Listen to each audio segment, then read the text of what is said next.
எனக்கு அருமையானவர்களே, ஒவ்வொரு நாளும் சமூக ஊடகங்களிலும் செய்தித்தாள்களிலும் பல சாதனையாளர்களை குறித்த செய்திகள் வருவதை நாம் காண்கின்றோம். இவர் இதை சாதித்தார், அவர் அதை வென்றார் என்ற செய்திகளை கேள்விப்படும் பொழுது நாம் மகிழ்ச்சி அடைகின்றோம். அந்த செய்திகள் நம்மையும் சற்று உற்சாகப்படுத்துகிறதையும் உணர்கின்றோம். ஆனால் இந்த சாதனையாளர்களை சில தொலைக்காட்சி நிறுவனங்கள் நேரில் சந்தித்து அவர்களுடைய இந்த சாதனைக்கு பின்னணி என்னவென்று பேட்டி காண்கின்ற பட்சத்தில் ஒருவரை விடாமல் அத்தனை சாதனையாளர்களும் சொல்லுவது இதுதான்: தங்களுடைய இந்த சாதனைக்கு பின்பாக அவர்கள் சந்தித்த கடுமையான சோதனைகளை பற்றியும் அந்த சோதனைகளை அவர்கள் எப்படி எதிர்கொண்டார்கள் என்பதை பற்றி கூறுவதையும் நாம் காண்கின்றோம். அது ஒரு பொருளோ அல்லது மனிதனோ எதுவாக இருப்பினும் அதனுடைய உண்மை தன்மையை அறிந்து கொள்ள வேண்டுமானால் அது நிச்சயம் சோதிக்கப்பட்டுதான் ஆக வேண்டும். தங்கமானது நெருப்பினால் புடமிடப்பட்டு அதனுடைய உண்மை தன்மை அறியப்படுகின்றது.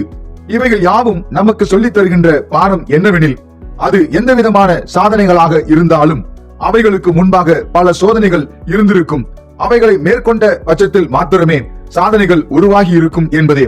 இந்த உலக பிரகாரமான சாதனைகள் நாம் இந்த உலகத்திலே வாழும் பொழுது நாம் போராடி பெற்றுக்கொண்டவைகளாக இருக்கின்றன.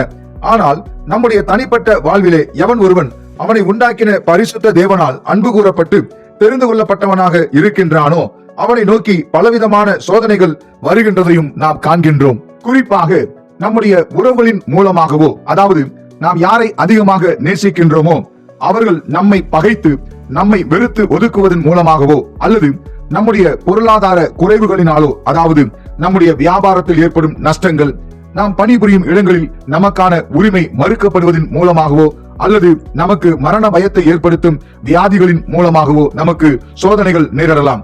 இப்படியாக நம் வாழ்வில் சோதனைகள் ஏற்படும் பொழுது மெய்யான தெய்வமாகிய இயேசுவை தொழுது கொள்ளுகின்ற எனக்கு ஏன் இப்படி அடுக்கடுக்கான சோதனைகள் வருகின்றன என்ற கேள்வி எழும்பத்தான் செய்கின்றன.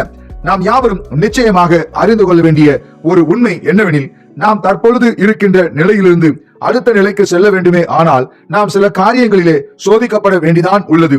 எளிமையாக சொல்ல வேண்டுமானால், பள்ளியில் பயிலும் ஒரு மாணவன் ஒரு வகுப்பில் இருந்து அடுத்த வகுப்பிற்கு செல்ல அவன் பயிலும் அந்த ஆண்டில் அடுக்கடுக்கான பரீட்சைகளை, அதாவது சோதனைகளை சந்திக்க வேண்டியுள்ளது. அதில் வெற்றி பெறுகின்ற மாத்திரத்திலே அவன் அடுத்த வகுப்பிற்கு செல்ல முடிகின்றது. இப்படித்தான் நம்மை உண்டாக்கி நம்மில் அன்பு கூர்ந்து நம்மை தெரிந்தெடுத்துக் கொண்ட நம்முடைய பரிசுத்த தேவன் இந்த தற்காலிகமான உலக வாழ்வை முடித்த பின்பு தேவனோடு நாம் வாழப்போகின்ற நிரந்தரமான வாழ்விற்கு நம்மை ஆயத்தப்படுத்தும்படியாகவே பலவிதமான சோதனைகளை நம் தேவன் நம் வாழ்வில் அனுமதிக்கின்றார். இப்படியாக தேவனால் அனுமதிக்கப்பட்ட இந்த சோதனைகள் நாம் நம்முடைய தேவன் மேல் கொண்ட விசுவாசத்திலும் அன்பிலும் அவருடைய வார்த்தைகளுக்கு கீழ்ப்படிந்து ஒவ்வொரு நாளும் அதன்படி வாழும்படியான பக்குவத்தையும் பலத்தையும் பிறருக்கு முன்பாக அவரின் சாட்சியாக நிற்கவும் செய்து நம்மை அவருக்கு உகந்தவர்களாக பரிபூரணப்படுத்தும் என்பதை நாம் தெளிவாக அறிந்து கொள்வோம். நமக்கு நேரிடுகின்ற இந்த சோதனைகள் நம்மை துன்புறுத்துவதற்கானவைகள் அல்ல, மாறாக நம்மை பக்குவப்படுத்தி சாதனை பாதையில் கொண்டு செல்வதற்கான தேவனின் வழிமுறை என்பதை பரிசுத்த வேதாகமம் திட்டமாக கூறுகின்றது. பரிசுத்த தேவன் நீதிமான்களை சோதித்து அறிகின்றார். நம் வாழ்வில் அனுமதிக்கப்படுகின்ற சோதனைகள் மனிதர்களுக்கு நேரிடுகின்ற சோதனைகளே அல்லாமல் வேற சோதனைகள் நமக்கு நேரிடாது. இந்த சோதனைகள் நம்முடைய திராணிக்கு மேலானதாக நிச்சயம் இருக்காது. இத்தோடு மட்டுமல்லாமல் நம் தேவன் இந்த சோதனைகளை தாங்கிக் கொள்ளத்தக்கதான பலனையும் நமக்கு கொடுப்பார். மேலும் நமக்கு நேரிடுகின்ற சோதனைகளில் இருந்து தப்பித்து அதை மேற்கொள்வதற்கான வழிகளையும் நமக்கு உண்டாக்குவார். சோதனைகளை சகிக்கின்ற மனிதன் ஆசீர்வதிக்கப்பட்டவன். அவன் சோதிக்கப்பட்டு தேறின பின்பு தேவன் அவரிடத்தில் அன்பு கூறுகிற யாவருக்கும் வாக்குத்தத்தம் பண்ணின ஜீவ கிரீடத்தை அவன் பெறுவான். சோதனைகள் பொறுமையையும் மன உறுதியையும் உண்டாக்குகின்றன. இப்படித்தான் பரிசுத்த வேதாகமத்தில் பழைய ஏற்பாட்டு நாட்களிலே பரிசுத்த தேவனால் தன் நண்பன் என்று அழைக்கப்பட்ட ஆபிரகாமை தன் மேல் அவன் கொண்ட விசுவாசத்தையும் தன்னுடைய கட்டளைகளுக்கு கீழ்ப்படுகின்றானா என்பதையும் தனக்கு பயப்படுகிற பயம் அவனிடம் உண்டா என்பதையும் சோதித்து பார்க்கும்படியாக பரிசுத்த தேவன் ஆபிரகாமை ஒரு சோதனைக்கு உட்படுத்துகின்றார்.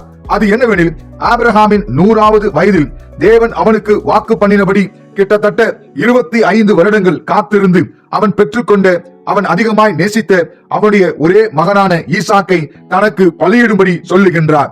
ஆபிரகாமும் தான் பரிசுத்த தேவன் மேல் கொண்ட நம்பிக்கை மற்றும் விசுவாசத்தின் படியும் அவர் மேல் கொண்ட அன்பின் நிமித்தமாகவும் அவர் செய்யும்படி சொன்ன தேவனுடைய வார்த்தைகளுக்கு கீழ்ப்படுகின்றான். அதன்படியே வாலிபனான தன்னுடைய ஒரே மகனான ஈசாக்கை பலி கொடுக்க முற்படுகின்றான். தன் மகனை வெட்டும்படிக்கு தன் கையை நீட்டி கத்தியை எடுக்கின்றான். அந்த சமயத்தில் பரிசுத்த தேவனுடைய தூதனானவர் வானத்திலிருந்து ஆபிரகாமே ஆபிரகாமே என்று கூப்பிட்டு, உன் மகன் மேல் உன் கையை போடாதே, அவனை ஒன்றும் செய்யாதே. ஈசாக்கு உனக்கு ஒரே மகனாக இருந்த போதிலும் அவனை நீ அதிகமாக நேசிக்கின்ற பட்சத்திலும் தேவனுடைய வார்த்தைக்கு நீ கீழ்ப்படிந்து அவனை தேவனுக்காக ஒப்பு கொடுத்தபடியினால் நீ தேவனுக்கு பயப்படுகிறவன், அதாவது தேவன் மேல் முழு விசுவாசமும் அன்பும் உள்ளவனாய் காணப்படுகின்றாய் என்று சொல்லுகின்றார். இப்படிப்பட்ட கடுமையான சோதனையில் சாதனை செய்த ஆபிரகாமை நான் உன்னை ஆசீர்வதிக்கவே ஆசீர்வதித்து உன் சந்ததியை வானத்தின் நட்சத்திரங்களைப் போலவும் கடற்கரை மணலைப் போலவும் பெருகவே பெருக பண்ணுவேன் என்றும் உன் சந்ததியார் தங்கள் சத்துருக்களின் வாசல்களை சுதந்திரித்துக் கொள்வார்கள் என்றும் நீ என் சொல்லுக்கு கீழ்ப்படிந்தபடியினால் உன் சந்ததிக்குள் பூமியில் உள்ள சகல ஜாதிகளும் ஆசீர்வதிக்கப்படும் என்று சொல்லி பரிசுத்த தேவன் அவனை ஆசீர்வதிக்கின்றார். ஆகவே எனக்கு அருமையானவர்களே, இயேசுவை நம்முடைய சொந்த தெய்வமாக கொண்ட நாம் யாவருக்கும் அவர் அனுமதிக்கும் சோதனைகள் நம்மை பக்குவப்படுத்தி பலப்படுத்தி அவருக்கு சாட்சியாக நிறுத்தி தமக்கு உகந்தவர்களாக பரிபூரணப்படுத்தவே என்ற உண்மையை முழு மனதுடன் ஏற்றுக்கொள்வோம். நமக்கு நேரிடும் சோதனைகளை பரிசுத்த தேவனுடைய ஆவியானவரின் உதவியோடு எதிர்கொள்வோம். அவைகளில் வெற்றி பெறுவோம். சோதனைகளை சாதனைகளாக மாற்றுவோம். இப்படியாக இந்த உலகத்தில் வாழும் இந்த வாழ்வு முடிந்த பின்பு நமக்கு கிடைக்க போகும் நிரந்தரமான வாழ்வை தேவனோடு வாழும்படியான வாக்கியத்தை பெறுவோம்.